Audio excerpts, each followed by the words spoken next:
தீய சக்தியா? அதாவது ஒருத்தனுக்கு ராமான்னா பிடிக்கும், ஒருத்தனுக்கு கிருஷ்ணானா பிடிக்கும். இந்த கருப்பு கலர் கண்ணாடி போட்டு பார்க்குற எனக்கு கருப்பாக தெரியும், மஞ்சள் கலர் கண்ணாடி போடுற எனக்கு மஞ்சள் கலர். கெட்டவன் கண்ணுக்கு அது கெட்டதாக தானே தெரியும். அவன் தீய சக்தி, அதனால பார்க்கறத தீய சக்தியாக தெரியுது. மக்களுக்கு அவ்வளோ செஞ்சு இன்னைக்கு இந்தியாவில் ரோல் மாடலாக திராவிட மாடல் இருக்குன்னா அது எப்பேற்பட்ட சக்தி?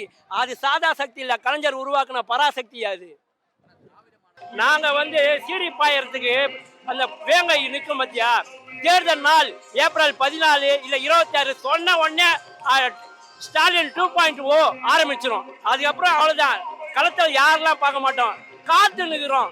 அச்சு தூக்கின்னு போயிட்டு வின்னிங் டேட்டில் அறிவிச்சு அவள்தான் முதல் கையெழுத்து. எப்போ மறுபடியும் முத்துவேல் கருணாநிதி ஸ்டாலின் ஆகிய நான் 2வது தடவை சொல்கிறப்ப பாகுபலி படம் பார்ட் 2 மாதிரி நாங்கள் எதிர்பார்த்து நிற்கிறோம். என்னப்பா என்னென்னவா பேசுனுங்கிற, காமெடி பண்ணாதப்பா.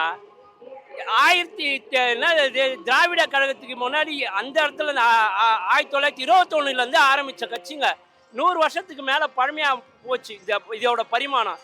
நேற்று வந்தவங்க ஒரு ஓடுகாலி கட்சி பற்றி நீங்கள் இப்போ எங்ககிட்ட பேசாத. எவ்வளோ பேர் செத்து போயிருக்காங்க. இன்றைக்கி தமிழ்நாட்டில் சென்னையில் இருக்க அத்தனை பிரிட்ஜுகளும் பார்த்தீங்கன்னா திராவிட முன்னேற்ற கழகம் கட்டினது. அத்தனை சிலைகள், அத்தனை தெருவு, அத்தனை பேருக்கும் ஒரு யூனிவர்சிட்டி, பல்கலைக்கழகம், காலேஜ், ஸ்கூலு பேர் வச்சு மக்களை படிக்க வச்சு இன்ன அளவுக்கு எல்லாரும் வசந்து நிற்கிறாங்கன்னா அதுக்கு காரணம் திராவிட முன்னேற்ற கழகம். இவரை மாதிரி விழுப்புரத்துலேருந்து எகிரி குச்சி ஓடி அந்த கட்சி கிடையாது. கரூரில் 41 பேர் செத்தவொடனே ஓடி அந்த இந்த ஓடுகாலி கட்சி எங்ககிட்ட நிற்கிறதுக்கே அவங்களெலாம் தகுதி இல்லைப்பா. தேவையில்லாத பேசுறது நீ. ஆமா, வாரிசு அரசியல் தான். சிவபெருமான் இருந்தாரு, சிவபெருமானோட பிள்ளையாரு விநாயகர், அப்புறம் இவர் யாரு நம்ம முருகரை நமக்கு கடவுளா கும்பிடலையா? அப்ப அவர் வாரிசு கடவுள் இல்லையா? ராஜராஜ சோழன் யாரு? அவரோட பையன் யார்? ராஜேந்திர சோழன். 16 நாடுகளை போச்சான். இங்க கங்கை கண்ட சோழபுரத்துல ஆட்சி அமைச்சான். அப்ப ஏற்பட்ட வாழ்ந்த தமிழ் சமூகம் இத அப்ப கேட்க முடியாதா வாரிசு அரசியல்னு? அதேதான்யா வராங்க, சும்மா இல்ல. நீ ஒரு வெள்ளை சட்டை வெள்ளை பேண்ட் போட்டு 365 நாள் சுத்துவியா? காவி வேட்டி கட்டின்னு ஒருத்தன் வாழ்நாள் ஃபுல்லாக சுற்றுறானா துறவி, அவன் ஆன்மீகத்துக்கு தன்னை அர்ப்பணிச்சா சொல்ல. வெள்ளை சட்டை அவ்வளோ பணம், அவர் எவ்வளோ பெரிய ஆளாக இருக்கு. ஆனால் வெள்ளை சட்டை வெள்ளை பேண்ட்டு போட்டு இளைஞர் அணியை 365 நாள் அதே ட்ரெஸ்ஸில் சுற்றுறாருன்னா எங்களை பொறுத்த வரைக்கும் திராவிட முன்னேற்ற கழகத்துக்கு அவர் துறவி மாதிரி தான் வாழ்க்கை வாழ்ந்துன்னு இருக்காரு எங்கள் உதயநிதி ஸ்டாலின் அண்ணன். அது ஆரம்பத்திலே சீமான் அண்ணன் சொன்னார், விட்டா கலைஞர் ஏன் ஜெயலலிதாவை சேர்த்துப்பாங்கன்ட்டு. அதாவது நான் சொல்லிட்டா, திமுகவுக்கு போட்டியே கிடையாது. விஜய் சொல்ற மாதிரி 2 பேருக்கு தான் போட்டி. ஒன்று விஜய், இன்னொன்று சாட்டை துரைமுருகன். எங்க கிட்டலாம் வர முன்னாடி, நீ எங்க கிட்ட வர்றதுக்கு முன்னாடி அந்த அல்லு சில்லுங்கெல்லாம் சாப்பிட்டு வா, புரியுதுங்களா? எங்க கிட்டலாம் நிற்கணும்னால ஒரு கட்ஸ் வேணும். அந்த கட்ஸ் உங்களுக்கு கிடையாது. வேணாம் தம்பி, நான் நிறைய பேசணும். அப்புறம்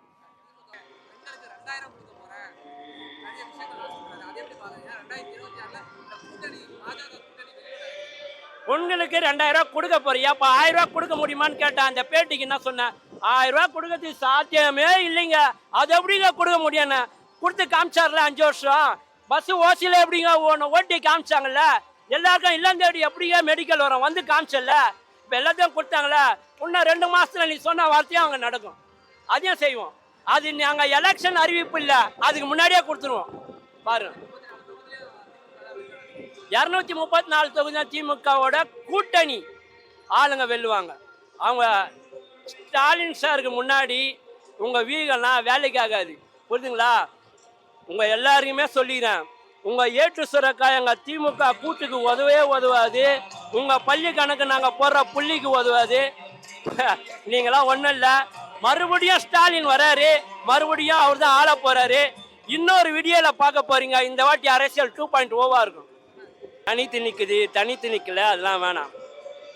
அதாவது ஒரு ஆறு இருக்குன்னு வச்சுக்கேன், மைதானம், அதில் ஒருத்தன் கழுவ போவான்ல, அவன் நினச்சிப்பான் இந்த ஆறில் நாம் மட்டும்தான் கழுவுறோம், இதுக்கு முன்னாடி யாருமே கழுவலன்னு. ஆனால் அந்த ஆற்றுக்கு தான் தெரியும் இதுக்கு முன்னாடி எத்தனை பேர் கழுவிட்டு போனானுங்கன்ட்டு.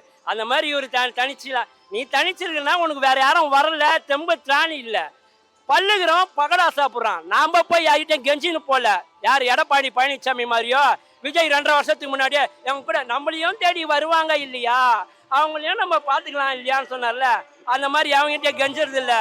ஓக்காளி மக்கள் கலைஞர் வளர்த்தவங்க, நாங்கள் ஷார்ப்பாக இருப்பாங்க, அவங்க தான் தேடி வருவாங்க எங்களை.